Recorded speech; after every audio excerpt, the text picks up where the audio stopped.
ok ta sụt đây đấy sầm nan lấy ngày nay mọi ăn thì xong lên ơi mình sẽ đặt ngọc nè hai bộ bài phong ta chặt ăn Wednesday ថ្ងៃពុធ 15 ទី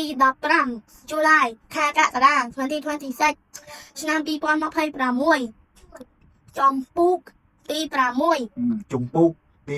6 Unit 6 at the playground នៅកន្លែងលេង Lesson 5 មេរៀនទី5 Let's play តោះលេង ladder L A D D E R ladder I climb up the ladder ខ្ញុំឡើងជណ្ដើរ kick K I C K kick I kick the ball ខ្ញុំទាត់បាល់ crawl C R A W L crawl the baby can crawl កូនង៉ែតវាបាន baby បើន័យថា baby អាចវាបាន baby អាចវាបានកូនង៉ែតអាចវាបាន អូខេ ทุบ T U B E ทุบ crawl through the ทุบ វាកាត់ តាម the ទៅយោ yo crawl through the tube វាកាត់តាមទៅយោបើសិនបើ baby វាកាត់តាមទៅយោយើងដឹងថា the baby crawl through the tube អូខេអញ្ចឹងបានន័យថា baby គាត់វាកាត់តាមទៅយោណាអូខេតោះទៅទៀត merry go round M E R R Y space G O space R O U N D merry go round go around and around on the merry go round ទៅជុំវិញ merry go round អូខេយើងទៅជិះកន្ត្រកលេងជុំវិញ merry go round អាហ្នឹងមានន័យចឹងណាឥឡូវប៉ាបរៀនឥឡូវទៅសាលាមកវិញរៀនបានប៉ុណ្ណឹងឥឡូវប៉ាបន្ថែមឲ្យ ladder ណា ladder ចឹងគេអានថា ladder ក៏បានគេអានថា ladder ក៏បានដែរប៉ុន្តែយើងអាន ladder ចឹងទៅ I climb up the ladder មានន័យថាខ្ញុំឡើងជណ្ដើរអូខេ អូខេ អូខេតោះឥឡូវមើលរូបភាពនេះគឺរូបភាពក្មេងកំពុងទាត់បាល់អញ្ចឹងមានន័យថា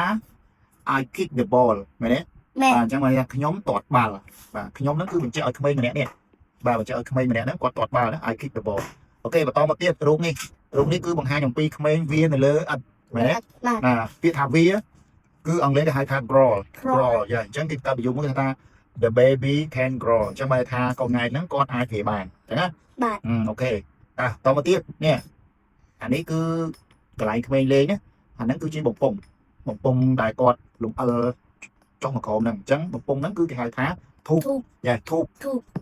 អញ្ចឹងដល់ពេលយើងសរសេរជាប្រយោគយើងថា crawl through the tube បានន័យថាក្មេងៗគាត់វាលេងគឺគាត់វាកាត់តាមទុយោហ្នឹងវាកាត់តាមទុយោពីលើមកក្រោមនេះណាអូខេគេថា crawl through the tube អញ្ចឹងបានន័យថាវាកាត់តាមទុយោបើសិនបើយើងដាក់ពាក្យថា baby the baby crawl through the tube អញ្ចឹងបានថាកូនង៉ែតគាត់វាកាត់តាមទុយោណាអូខេតោះឥឡូវមើលទៀត merry go round គេសំដៅទៅលើប្រដាប់ក្មេងលេងនេះដែលក្មេងៗគាត់អង្គុយហើយវាបវល់បានណាបវល់ជុំវិញហ្នឹងអាហ្នឹងគេហៅថា merry go round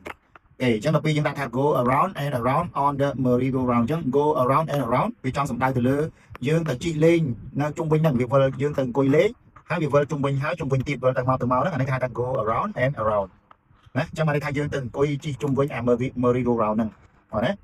អូខេអញ្ចឹងនៅក្នុងថ្ងៃនេះគឺខ្ញុំបង្ហាញគាត់ប៉ុណ្ណឹងតោះឥឡូវប៉ាសួរកូន ladder ប្រែថាម៉េចជណ្ដើរ kick ប្រែថាម៉េច kick ប្រែថាទាត់អូខេ crawl ប្រែថាម៉េចប្រែថាវា ធូបប្រែថាម៉េចធូបទៅយោយ៉ាទៅយោធូបហ្នឹងលក្ខណៈបំពង់ទៅយោក្មេងលេងអាធំហ្នឹងធូបហ្នឹងក៏យើងអាចប្រើថាជាទៅយោទឹកយោអីក៏គេប្រើធូបដែរគេតោះជុំ merry go round បានន័យថាគឺជាឧបករណ៍មួយសម្រាប់ក្មេងគាត់អង្គុយលេងគាត់ជិះលេងជុំវិញ